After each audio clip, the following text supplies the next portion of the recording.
If getting your dream job always feels out of reach, then it's probably because you are focusing on the wrong actions. Endlessly applying to jobs is not an effective approach.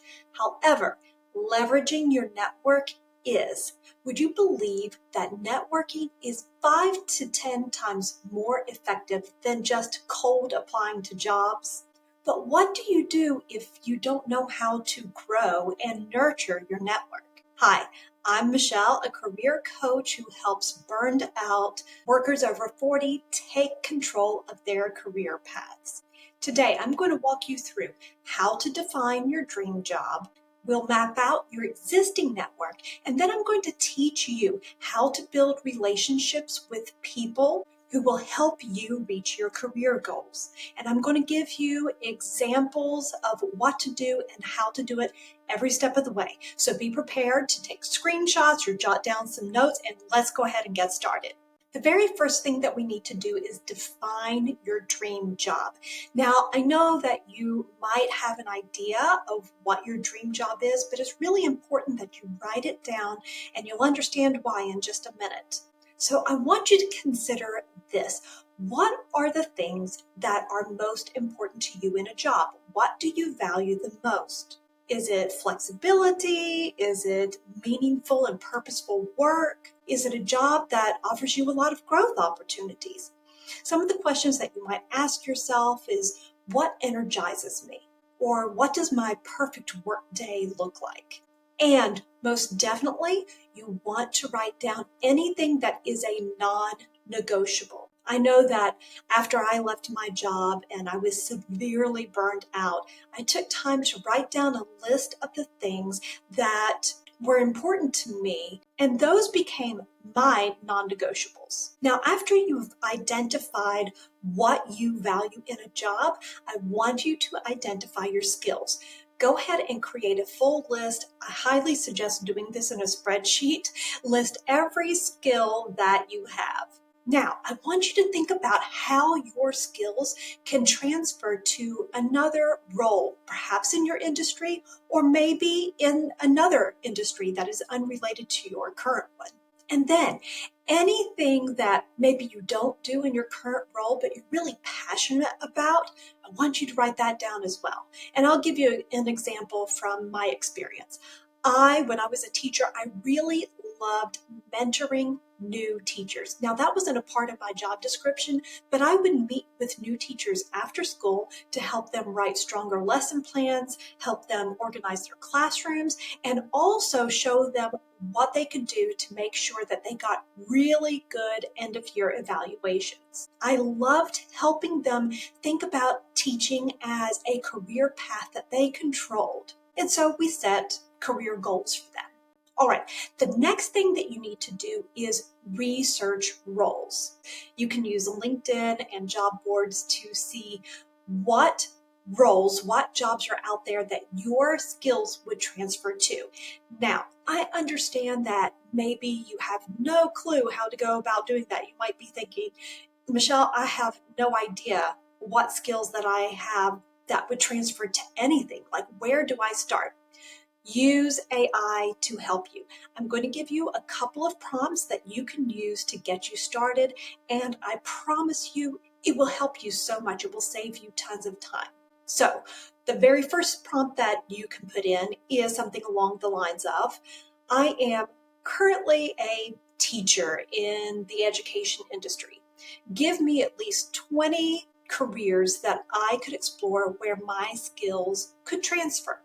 Now, I purposefully did not tell you to enter your skills in here because AI is intuitive and it learns from you. And if you give it all of your skills up front, it might box you into certain careers. So we want this open-ended, just give me a list of possible careers.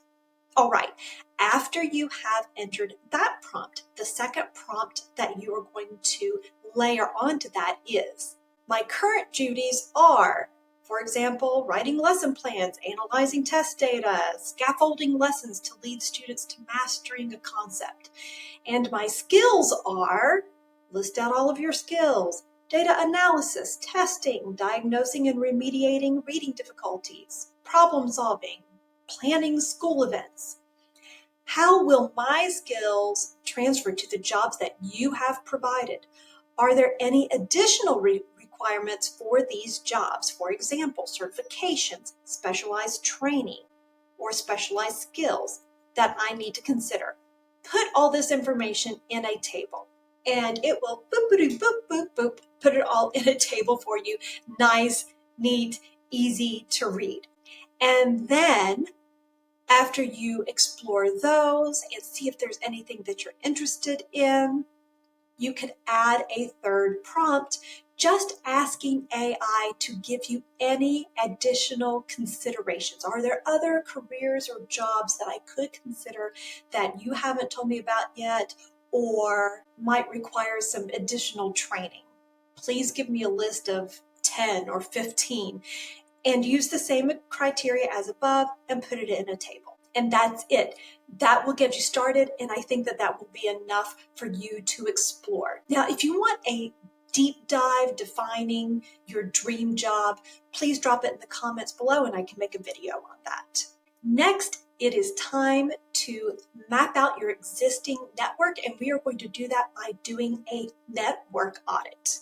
So who is in your current network? List out every colleague you can think of, alumni from college, friends, industry contacts that you might have, any LinkedIn connections that you might have. Again, put this in a spreadsheet, and then you're going to categorize all of your contacts into one of three categories. The first one being strong ties, and those are close colleagues, people that you speak with fairly often. Next are weak ties. Those would be acquaintances, people that you don't know super well, but you've met them a few times. And then dormant ties, people that maybe you've worked with in the past and maybe you were close to them way back when, but you really haven't communicated with them in a while. Now, here's the thing. You are going to be tempted to focus on your strong ties, but don't disregard those weak and dormant ties. I'm going to give you what I think is a pretty incredible stat here. In 2023, Stanford did a study and found that 60% of job leads came from weak ties. Isn't that crazy? So you really want to nurture those weak and dormant ties. So now what you're going to do is, if you haven't been in contact with these people for a while, you're going to go to their profile and see what job role they are currently in. Who are they working for? How long have they been there? And then also go to your contacts, because that might jog your memory and you might remember, oh, hey, yes, I did work with that person. I totally forgot about them, but we did a project together. So that can also extend your list of contacts. Next is reaching out with a personalized message. You're going to be very strategic about this, and I'm going to tell you exactly what to do. Now, reaching out cold to contacts that you haven't spoken to in a while can feel pretty uncomfortable. So I think that I'm giving you a really non-icky way to reach out to these contacts and reestablish those ties. First, we're going to look at contacting someone in your current industry, someone that is a close colleague or one of those weak ties, but you're still in contact with them from time to time. You can say something along the lines of, "Hi, Michelle, how are you? I'm exploring new roles in education, and I'm really interested in curriculum development. I see you've been working in that role for the past several years at Anderson County Schools. Would you have a few minutes to share your insight with me? I'd really appreciate hearing the pros and cons from someone I know. When is a good day and time for us to talk?" Now, if that feels a bit pushy, you can make it a little bit softer by having this alternative ending to that communication. May I email you some questions, or can we schedule a quick talk? That way, you're giving them a choice. Now, let's say that this is a dormant tie. You can add in at the beginning of that communication, "I can't believe it's been 6 years since we worked together at Milltown Elementary. You were always so kind and helpful when I was struggling as a new teacher." And then go into the, I see that you've been in curriculum development and I would love to meet with you, so on. So now, let's say that you don't want to remain in your current role. You are interested in a career pivot. How would you reach out to someone? You could say, "Hi, Michelle, how are you? I see that you've been working at Smithtown Regional Hospital as an RN, and I'm exploring a career pivot to nursing from teaching. Can we chat about your experience in nursing? I would appreciate gaining some insight from someone I know. When is a good day and time for us to talk?" Or again, you can give them the option of getting some questions via email from you. Now, what you're doing in this communication is you are stating clearly that you see them as an expert in their role or in their position. You are saying that you trust them and you value their opinion and what they have to share. And you know what? That is going to make them more willing to talk to you and help you out. Now, the next step after you have analyzed your current network is to expand your network. First, we're going to talk about where you can go to expand your network, and then I'm going to give you specific strategies you can follow to build your network. You can always go to networking events, attend conferences, attend webinars, go to meetups, and make sure you follow those people online. Now, here's one that people don't do consistently and they really don't leverage it enough, and that is to engage with people online. Once you're following someone, make sure you comment on their posts, add value, ask questions. If you are ever present and provide value or engage in meaningful conversation, then they are going to remember you. And then when you go to these events, always ask for a quick 15-minute chat. It could be via call, it could be video call, but you want to make sure you're following up. And I'll tell you how to do that in just a minute. Now, here's one warning that I give all of my clients, and is that you have to go to networking events, or you have to network in a very meaningful way, because too often networking just turns into socializing and nothing ever comes of it. But you are learning strategies that are going to make your network work for you.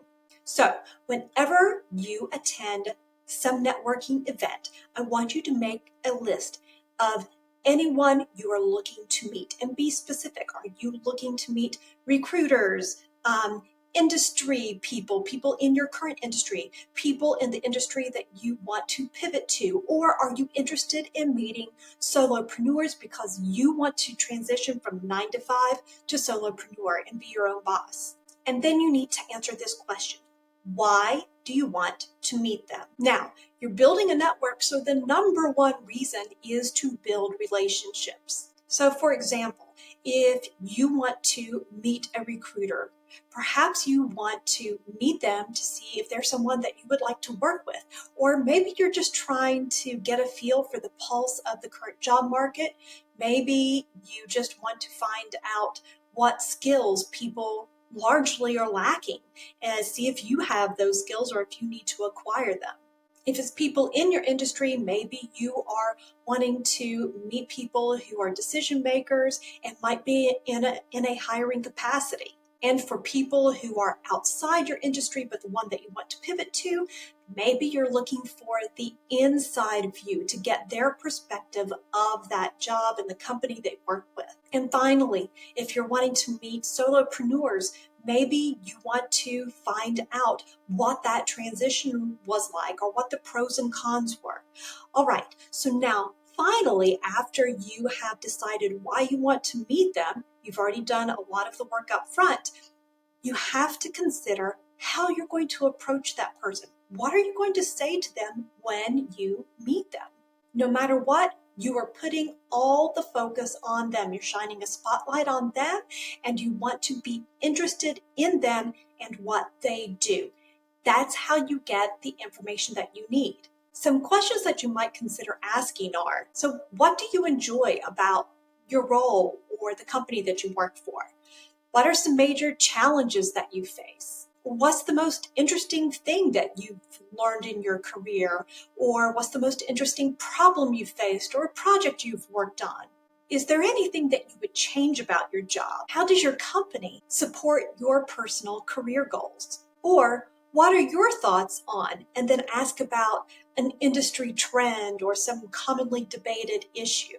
And consider this. Ask yourself, what are things that I can find out from this person, any of the people that we've talked about, that I couldn't easily find out online? And then finally, how are you going to keep that connection going? And this is where people almost always fail. There's no follow-up. They meet someone at a conference or at a meetup, and then nothing ever happens. Make a plan if you think that this connection is a good one to add to your network. Plan to meet for coffee or lunch, or set up a video call for a quick 15-minute chat. And what creates a nice through line is that you can connect that next meeting to things you've already been discussing, so it doesn't seem that it's disjointed. And here are some examples of how to do that. You could say, it would be really great to talk to you more about curriculum development. Would you be interested in meeting for coffee or lunch in the next couple of weeks? And go ahead and schedule a day and time. Or let's say that you were discussing an interesting topic. You could say, you know what, I would love to talk to you more about this. Could we schedule a quick 15-minute call next week? See, you're closing that loop by saying, let's do it in the next week. And then an easy approach here is to offer to share something. You know what, I have a great book I would love to share with you, or an article, or a study that I recently read. What is the best way to contact you? And then that way, it lets you know, are they active on LinkedIn? Are they going to give you an email address? Are they going to tell you to call them? They get to choose. Then send the resource with a promise to follow up to see what they thought about it. And this opens the door for you to schedule an in-person meeting at that time. And then the bow on top of this package is to maintain and nurture these relationships. So of course, follow up, send them a thank you for talking to you, and give them details about what you discussed to really imprint on their mind who you are, where you all met, what you discussed. Then make sure you stay visible. Follow them on LinkedIn or whatever social media platform they're on. And here is a big tip. Schedule it, because you're not going to do it if it is not something that comes naturally to you. Schedule it for 30 minutes a week to reach out to 3 to 5 contacts. Make it a habit and be consistent. And as you engage with these people more regularly, then you can start to introduce your career goals. People are more willing to help you when they know who you are, they know your character. That makes it safe for them to help you out. So, to recap, we defined your dream job, we mapped out your current network, and then we discussed specific strategies to expand your network and to nurture those relationships. So, your to-do is to contact one person today and start a conversation. And I promise you, the more you do it, the easier it will become. So if you got value out of this video, please give it a thumbs up and consider subscribing to this channel to get more information on burnout recovery and transitioning from your 9-to-5 to a solo career. So what are suggestions you have about networking that I didn't mention in this video? Or do you have any outstanding questions that I can answer? Drop them in the comments below. And if you want more videos like this one, click the one that's showing on your screen now, and I'll see you in the next video.